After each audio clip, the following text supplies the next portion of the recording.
Hello, everyone, and welcome to another episode of the Wise Decision Maker Show, where we help you make the wisest and most profitable decisions.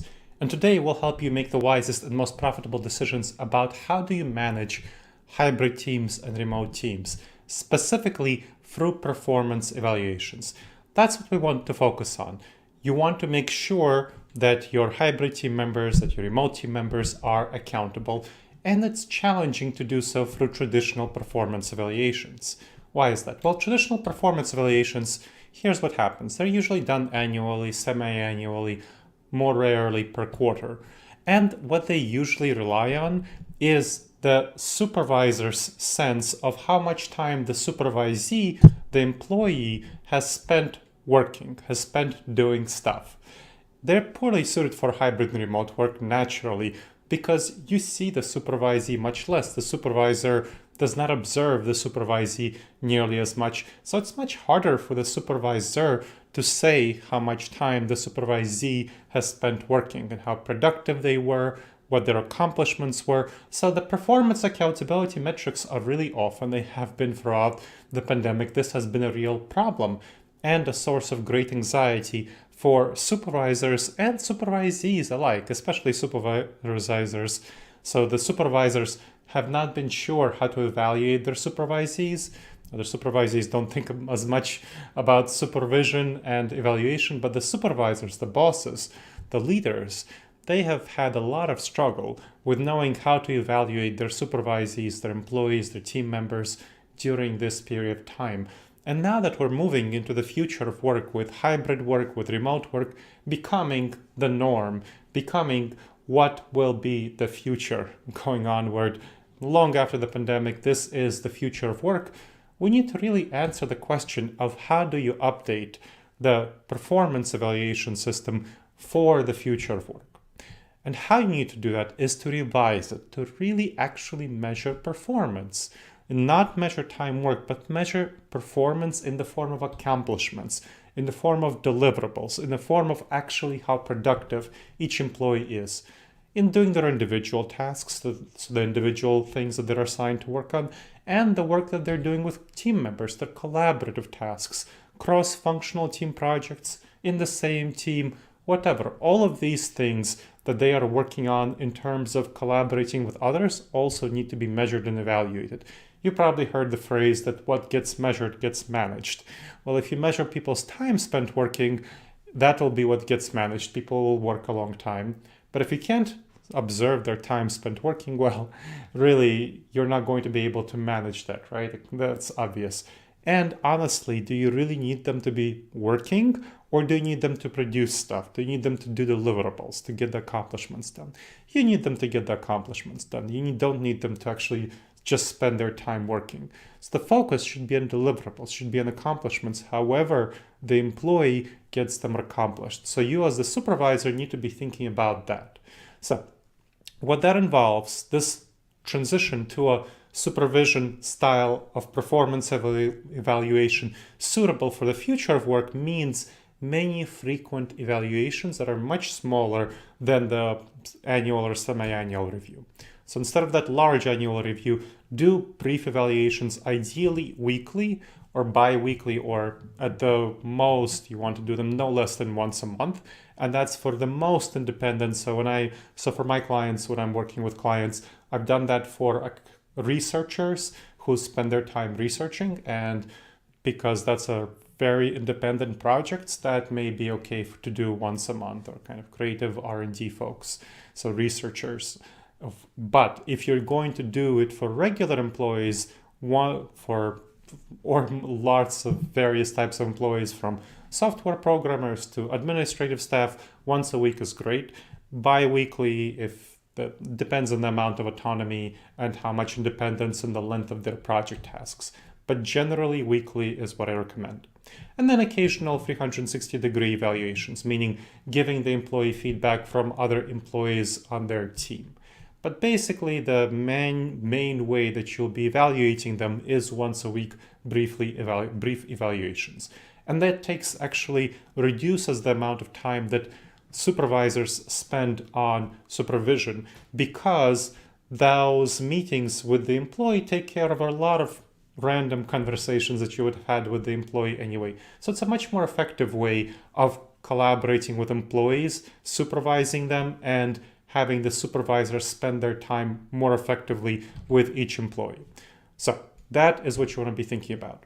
What that means is that you conduct a brief check-in meeting of 15 to 30 minutes with each supervisee once a week. So 15 minutes to 30 minutes, that's actually every other week if you want to do that, or once a month for the rare cases. And usually once a week it's going to be a little on the shorter side. I've seen it take as short as 10 minutes, but 15 to 20 minutes is going to be the regular length. For hybrid workers, you'll definitely want to do this in person to discuss maybe some challenging things if they come up. And of course, for remote workers, do it remotely. All right, what happens? The supervisee submits a report 48 hours before each meeting. So before the meeting, if the meeting is scheduled on Wednesday, on Monday, the supervisee would send in a report 48 hours before it. And what that involves is a self-evaluation report including things like the key thing is the top 3 to 5 accomplishments that they set out to do for the week. So in the previous report, in the previous meeting, you would have decided on what their top 3 to 5 accomplishments should be. And then this week, they'll discuss what their top 3 to 5 accomplishments actually were. Most of the time, they should align with what they should have been. If things came up, of course, if emergencies came up, then that should shift. So comparing the accomplishment set to what actually happened. And again, sometimes those will shift and that'll be fine. Sometimes they should have shifted, but the employee wouldn't have realized it. And then you want to be thinking about that. Well, how's the employee making his decisions about what to do and what not to do? And sometimes the employee will be doing too much urgent and not important things, whereas you really want them to work on some important, not urgent things. So you want to be thinking about those. Then their plan for next week. What do they want to do? What is their top 3 to 5 accomplishments for next week? And then the supervisor responds briefly to the self-evaluation report. In the self-evaluation report, it's going to be brief. It's going to be a page, then just a brief email by the supervisor. So sends response to the report. Again, it's going to be under a page, usually several sentences, at least 24 hours before the meeting. All points in the supervisee's reports, but again, a brief response, because then you'll get into it in the meeting itself. Now, the report also should contain what challenges the supervisee faced in achieving the goals, and what measures they took to address these challenges, and what they plan to do to address such problems in the future. Also, the professional development. What are they doing in their professional development based on what they set out to do? So they should have some activities that they are doing for their professional development, and then you want to see how actually they did in these activities. Then a self-evaluation rating, so evaluating themselves, how they did. 0, greatly below expectations. 1, somewhat below expectations. 2, meeting expectations. 3, somewhat exceeding expectations. And 4, greatly exceeding expectations. Or whatever system you have, but that's kind of a standard system. Okay. Going on to the check-in meeting, and that's going to be the weekly check-in meeting, 15 to 20 minutes, closer to 10 if everything is going fine. So you clarify all the points listed in the report. The supervisor provides coaching to the supervisee on helping resolve problems, addressing all those challenges. How do they improve? How productive they are? Enhancing their relationships with others as needed. So that depends on their cross-functional team projects with those teams, their internal team projects. So those activities, their collaborative activities. And then discuss their self-evaluation and what they plan to do for the next week. So the supervisor accepts or revises the self-evaluation given by the employee and the plans for the week, explains the reasoning to the team member, and then gives the team member a chance to describe their thoughts on it before making a final decision. Now, that's the weekly reports. That all gets fed into a quarterly performance report. So that includes the final evaluations from each weekly meeting that gets fed into that report. And then those things include, that's 60 to 80% of the weekly of the report. So the 60 to 80% of the quarterly performance report comes from those weeks that make up the quarter. So about 13, 14 weeks that make up the quarter. Then 20% comes from evaluations, the 360 feedback evaluations by fellow team members. If that's applicable, if you're working as part of a collaborative team, then that's going to be 20%, the 360-degree evaluations. And then a general 20% score by the supervisor for the supervisee for the quarter based on their progress over the quarter and the sense of that person's development over time. So that's what you're going to be doing. Now, what are the benefits of it? Why should you spend your time? Well, obviously, it's going to save you time. I already mentioned that. So if this technique saves time, it really helps address a number of problems, prevent a number of fires and challenges that would come up, and also helps address those everyday small interactions and meetings that you would have with your supervisee anyway. So it helps supervisees a lot. So besides those, it helps supervisees a lot. It helps them know where they stand, which is incredibly important and valuable, especially in a hybrid and remote team environment where they have less connections with their supervisor. So they also know where to improve. So they don't only know where they stand right now, but they also know where and how to improve going forward. It reduces their career worries. So it's harder to know where you're standing and your career situation, and addressing that is very helpful for hybrid and remote team members because they don't see their supervisor as much, they don't know what's going on, so they know where they stand. It addresses career concerns.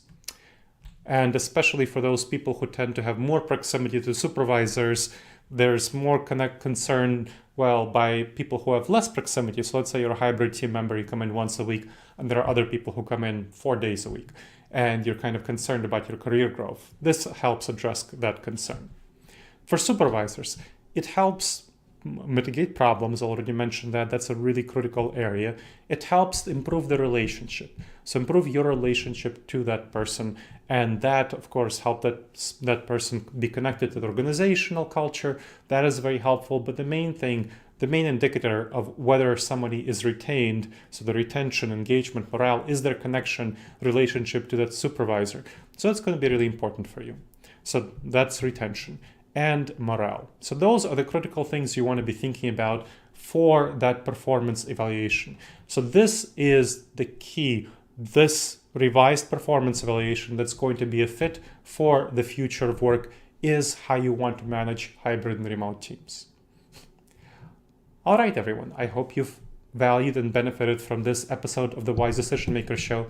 Please subscribe to the show on wherever channel you heard it, whether it's YouTube, you heard it via videocast, or on a podcast, on iTunes or Amazon, or wherever you heard it. Please subscribe and please share your comments, leave your thoughts, click like if you liked it, and share it with your friends and family. That's the best thing that you can do. Please make sure to leave a review, again, on whatever channel you heard it. That's super helpful. Lets other people know about the show and what you like about it.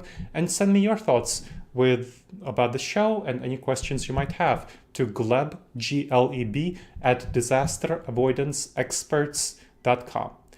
All right, everyone. I hope you find this valuable and beneficial, and I look forward to seeing you on the next show. In the meantime, the wisest and most profitable decisions to you, my friends.